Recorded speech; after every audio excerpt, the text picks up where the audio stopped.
देखु गजपति जिला पारालाखेमुंडी छक रही देखिपे अनेक बस स्टॉप रोचे यात्री मैंने घंटा घंटा धरी ठिया होते गोटे विशेष कथा कहबू आम ये विश्राम अभाव रही जेहेतु छोट पिला आरंभ कर वृद्ध बयस हूँ कि स्टूडेंट मैंने घंटा घंटा धरी खरा तर जेहेतु ग्रीष्म काल आसूची आगक खरा तर रोचे कि कैमेरा सहयोग अनुरोध करी जब जो दुकान रही दुकान पाखे आश्रय नौ लोक मैंने आसतु आम कौन स्थिति रही आम ग्राउंड जीरो पहुंचुचु लोक प्रतिक्रिया ना आसतु कैमेरा सहयोग अनुरोध करी मो सहित रे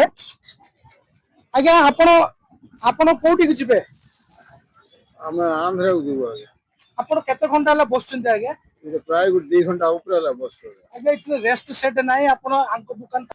बास लागुଛି ଆଜ୍ଞା ବାସ ଅପେକ୍ଷା କରିକି ରହିବାର ହଉଛି ତ ସେ କେତେବେଳକୁ ସେ ବାସ ଆସିବ ଜଣା ପଡୁନି କୋଉଠି ରହିବାକୁ ବି ଜାଗା ନାହିଁ ଆଗେ ଥାଇ ରାସ୍ତା ସାଇଡ୍ ଏବେ ବି ରାସ୍ତା କିଛି ନାହିଁ କୋଉଠି ଛିଡା ହେବାର ତାଙ୍କେ ପଳାବରେ ପଳଉଥିବାର ଇଏ ଆଗୁଥର ଭଣ୍ଡାରୀ ସାଇଡ୍ ଆଗରେ ବସିବାର ହେଇଥିବେ ତାପରେ ଛିଡା ହେବାର ପଡୁଛି ବାସକୁ ଅପେକ୍ଷା କରିବାକୁ ପଡୁଛି ଆଜ୍ଞା ଆଉ କଣ କହିବୁ। ଗ୍ରୀଷ୍ମ ତାପରେ ଜଳୁଛି ସହର ନା ଅଛି ଛାୟା ନା ଅଛି ବିଶ୍ରାମଗାର। ओसरिया रास्ता पर भांगिदेले विश्रामगार भांगिदे भूलीगला प्रशासन हंतसंत होउछन्ति जनसाधारण आसलानी अभियोग उठलानी दाबी केबे हेबो एक्शन। दृश्य होउछि पारालाखेमुंडीर पुराना फायर स्टेशन छक निकटर पूर्वर छक निकटरे गोटे विश्रामगार मुख्य रास्ता पाखरे रहितला। ए विश्राम गृह दूर दूरांतरु आसुथिबा लोकमानक पई एकमात्र आश्रयस्थली कहिले किछि भूल हेबनी किंतु पौर परिषद रास्ता ओसरिया काम समय रे पुराना विश्राम गृह को भांगी दैथिबारु एबे ग्रीष्म दिन रे लोकमाने विभिन्न असुविधा भोगुछन्ति। एडिकी खरा दिन आसलानी एबे ग्रीष्म दिनर तीव्र तापरे आबाल वृद्ध वनितांक पई प्रचंड खरारे छाई देबाकू मुंड उपरे सहारा टे नाही ना अछि बसिबार व्यवस्था ना अछि पानीर सुविधा। रास्ता ओसरिया हैला किंतु लोकक पई विश्रामर व्यवस्था हैला नाही। तबे लोकक असुविधा को दृष्टि रखी शीघ्र ए दिगरे पदक्षेप निया जिबा पई जनसाधारणक मध्यरे दाबी होछि। निहाती लोक मैंने जो माने ठिया हवा देखो खरा दिन आम जो कष्ट ठिया आम जापारु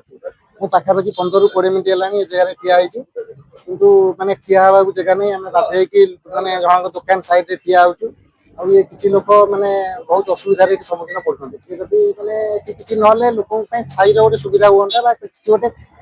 वेटिंग हॉल टाइप रही पारता भल हुआ बहुत लोक ये जगह जाऊँगी भल हो पारता। ओडिशा रे अवहेलित जिला से पुणी पारालाखेमुंडी सहर एक जनता घर कले न चले जेहेतु एठी प्रशासन जनता दाबी शुणती ना वरिष्ठ नागरिक मंच तरफ आम बहुत दिन पूर्व पुलिस स्टेशन छकरे एक ट्राफिक आइलैंड एवं यात्री विश्रामगार निर्माण पर प्रस्ताव देछि आज जाए से विषय कौन सी चेष्टा सरकारी तरफ है नाही आमे आशा करूँ आगामी दिन में अंतत ये खरा आरंभ होगा पूर्व आश्रय स्थल गोटे तैयारी हो गले आबाल वृद्ध वनिता से विश्राम नहीं रक्षा पाई पारते खरारू। पुरातन पौर परिषद कहुवा पारालाखेमुंडी पूर्व काल विश्रामगार भांगी आज जो लोक मैंने हंतसंत होती प्रति निश्चित भाव में दृष्टि देवाई पौर परिषद को आम फोकस प्लस टीवी माध्यम आपको अनुरोध करुचु। गजपति जिल्लार सुमंत घंट फोकस प्लस 2026-27 बजेट रे कृषि और कृषकों सर्वांगीन विकास को सर्वाधिक प्राथमिकता देइछन्ति लोकंको मुख्यमंत्री श्री मोहन चरण माझी। चाषी मानक आर्थिक सशक्तिकरण पई व्यापक सहायता राशिर व्यवस्था सह कृषि क्षेत्र में आधुनिक ज्ञानकौशल और यांत्रिकीकरण को प्रोत्साहन देबा पई अनेक गुरुत्वपूर्ण पदक्षेप ग्रहण करिसेंति। समृद्ध कृषक योजना पई 6088 कोटी, पीएम किसान योजना रे 20,230 कोटी, कृषि यांत्रिकीकरण एवं कृषि उद्योग पई 841 कोटी और श्री अन्न अभियान पई 400 କୋଟି ଟଙ୍କାର ବ୍ୟୟ ବରାଦ କରାଯାଇଛି। ଏହି ବଜେଟ୍ ଅଧୀନରେ ପୁଷ୍ଟି ଶସ୍ୟର ଚାଷ ଓ ବ୍ୟବହାରକୁ ବୃଦ୍ଧି କରିବା ସହିତ ଗ୍ରାମୀଣ ଅର୍ଥନୀତିକୁ ସୁଦୃଢ଼ କରି ଓଡ଼ିଶାର ପ୍ରତିଟି କୃଷକ ପରିବାରକୁ ଏକ ସମୃଦ୍ଧ ଓ ଆତ୍ମନିର୍ଭରଶୀଳ ଭବିଷ୍ୟତ ପ୍ରଦାନ କରିବାକୁ ଲକ୍ଷ୍ୟ ରଖିଛନ୍ତି ଲୋକଙ୍କ ସରକାର।